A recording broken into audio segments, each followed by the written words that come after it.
Okay, time to gaming here. I'm going to do day 8 of 11 Days of Remembrance. Read the next story from this book.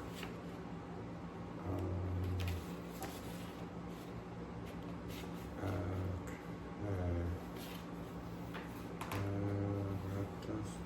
okay. Okay. Um, Practicing Nazi psychology in the United States. Walter Beck had long been widely known in Germany as a prominent spy at this major university. By early 1938, he said he had growing distant relationship with the Nazi regime, so he fled to the United States, arriving there in April. It was not unusual for German intelligence and scientists to follow that course. That noted psychologist Albert Einstein also had left his homeland after Adolf Hitler seized power. Professor Beck was received with open arms by the U.S. Academic Commission. He accepted a teaching position at prestigious university in the East. Athletic, friendly, and witty, Beck quickly made friends on campus. No doubt he received would become cooler, and he had been knowing that Beck was actually a spy for the Third Reich and was using his professional status as a cover for his secret mission. He had been sent by the psychological branch of the Oberburmo der Wirtschaft to collect information on which to base a complete portrait of a particularly military powerful nation.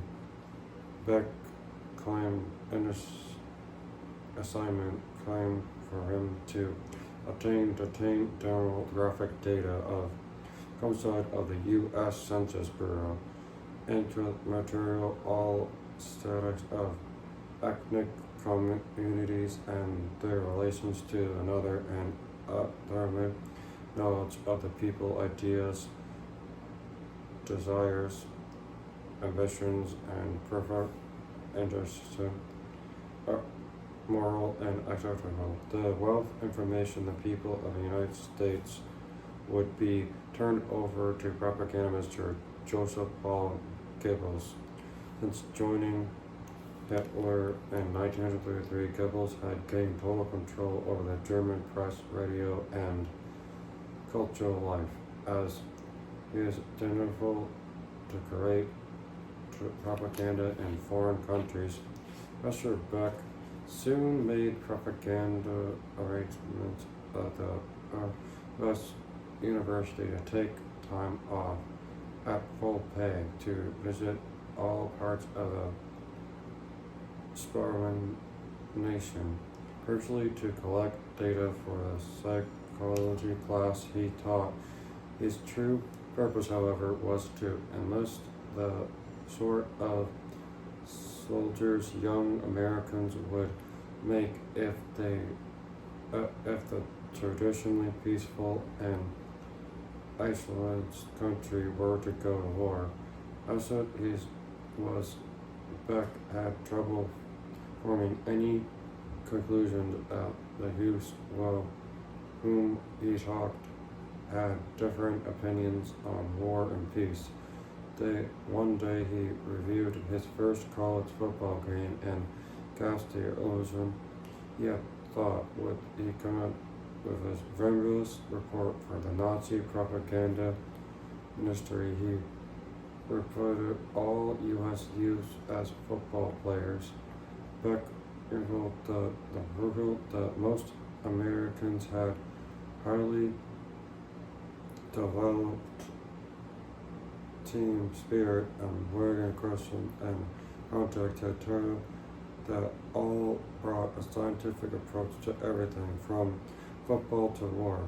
Unlike Adolf Hitler, who had long held Americans with scorn as weak, long whose sons and fathers would make poor soldiers. Beck was convinced that the spirit of the old West Front days was still very much alive among the people of the United States, and cultural, the traditional, and the high German circles, meaning Hitler regarded all Americans as materialistic and dedicated.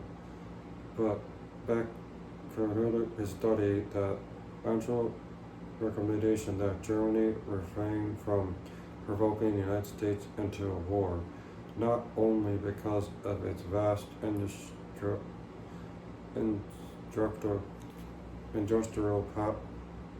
protocol, but also because of superior social factors that would come to the fore in any armed conflict. Only 2 weeks before Hitler's powerful military juggernaut invaded neighboring Poland on September 1st, 1939, and plagued Europe into World War II, Professor Beck returned to Germany and the years ahead. He no doubt looked great success in following Joseph Goebbels' propaganda aimed at the United States, a campaign designed likely on the psychological undercover missions. That's the end of that story. It was nice and short. I'll read the next story tomorrow. And if you see a veteran, thank them, and if they look like they're sad, maybe have a tea or coffee with them, and maybe they need a friend. So yeah, thank you for the veterans, so then I can read this book, because if we do not win World War II, we'll not be able to make YouTube videos or read from this book, and I would not be able to make YouTube videos. So yeah, thank you, and I'll read from it tomorrow.